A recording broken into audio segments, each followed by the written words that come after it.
Buena tarde para todos, ¿cómo están? Chicas, cuando salimos de casa tenemos el maquillaje perfecto, pero con el paso de las horas va cambiando y perdiendo su intensidad. Hoy te damos en nuestras cápsulas unos pequeños trucos de cómo retocar tu maquillaje a lo largo del día. El Plus de la tarde arranca así. Plus de la tarde es presentado por Dismar, Salud y Cultura, Farmacia y Perfumería Catedral, porque amamos cuidarte.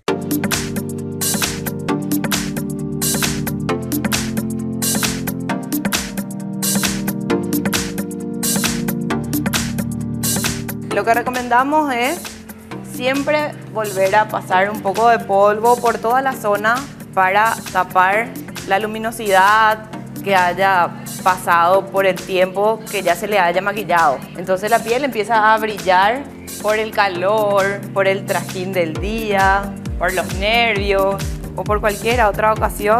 Entonces sellamos con polvo de nuevo, con golpecitos esta zona de la ojera para no destruir ya el maquillaje que tiene. Siempre resaltar con un poco más de polvo toda esta zona T, que es la parte que más suele brillar.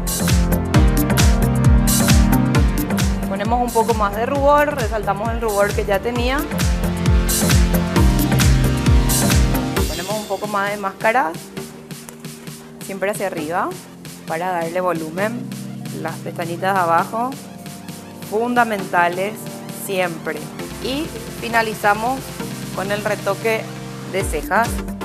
Siempre algo clarito, nada muy oscuro.